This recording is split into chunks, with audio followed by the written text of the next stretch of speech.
frayed and stained, and not the sort of item I would give as a gift to my sister. That seemed a little bit odd. As a result of that feeling, that carpet was taken possession of. The carpet had a large stain down one end. It had some minor stains also down that end. The stains that were on it appeared that it may have been blood, and the other minor stains also indicated visually that they could possibly be blood. We used test strips, which was widely used by hospitals at the time. They were called Sangur test strips, and by moistening them with water and touching them onto different stains, if it was blood, it would react straight away and turn green. And these strips were used on all the visible stains that was on that carpet, but there was no significant reaction to any of those strips. I was on a rest day. I got called into duty back to the Innisfail Criminal Investigation Branch office, and they explained that a young person, Gabe Meyer, had gone missing. There was mention of Damon Calanca, and I then spoke to Jacobs and Pickles and explained to them what happened back in 1991 when I had charged him with attempted murder on another young fellow by the name of Paul Mellick. He gave us a brief summary of the Mellick investigation, in that Calanca had been involved in a relationship with another female who had left him and taken up with Mellick.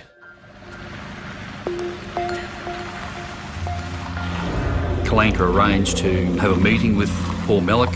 They went for a drive in Calanca's car out to an area towards Flying Fish Point.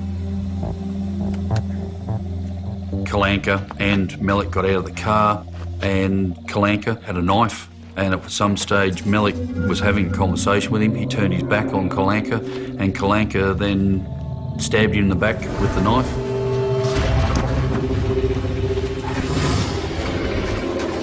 And then Mellick ran away. He ran up the Cane headland.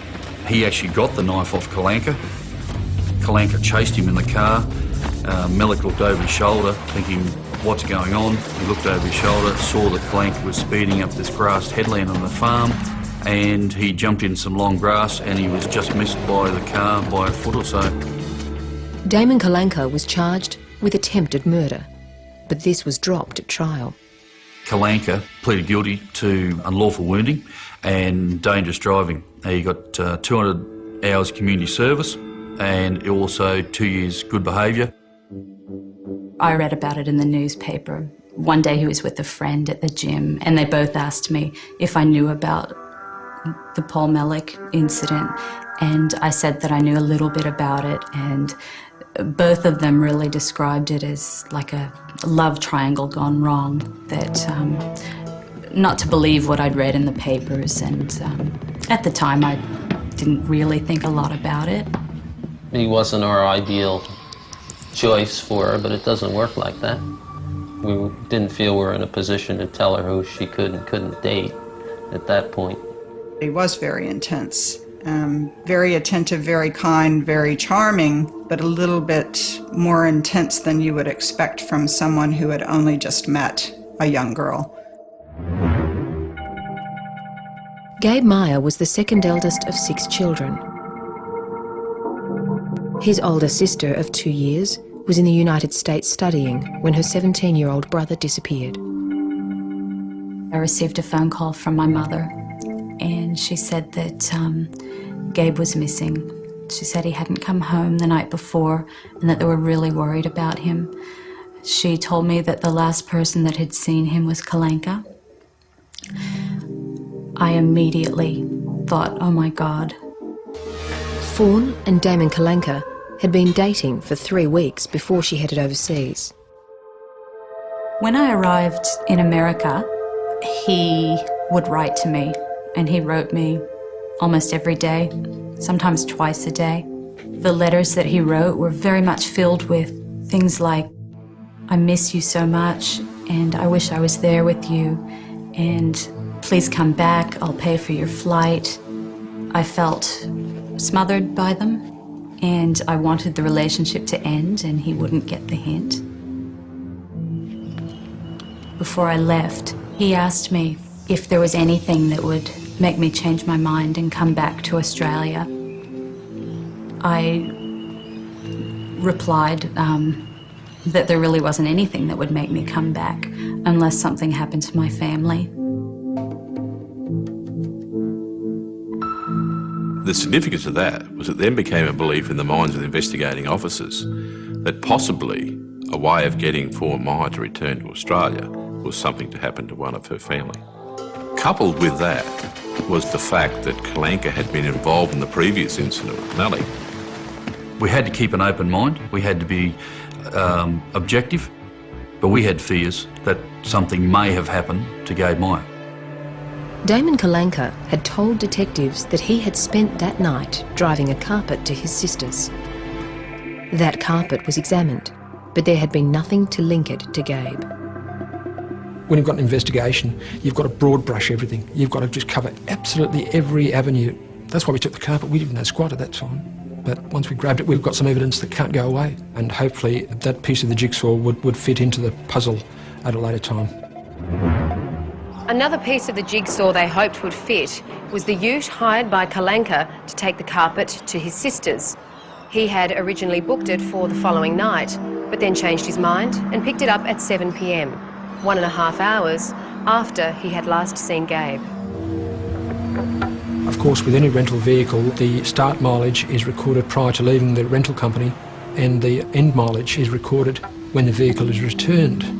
We ascertained that Calanca had travelled 119 kilometres during the period that he had the vehicle in his possession. Calanca told the police that he had dropped his next-door neighbour off at the local pub before heading to Tully. Halfway to Tully, he turned around. He was home at 9 p.m. Shortly after, his flatmates went to bed and he went out again. He bought a torch as he thought he'd go fishing. But when it rained, yet again, he went back home. We then travelled the same route as detailed by Calanca in his version of the events on that date. That included travelling around Innisfail for a short time and then travelling halfway to Tully, whereupon we turned around at the bridge as nominated by Calanca and returned to Innisfail. We found that the actual distance that we had travelled was 61 kilometres as opposed to the 119 as stated by Calanca. That is a difference of 58 kilometres, and as you can appreciate, that is a considerable distance. This in itself was a glaring lie and really firmed up that Calanca had been involved in something terrible.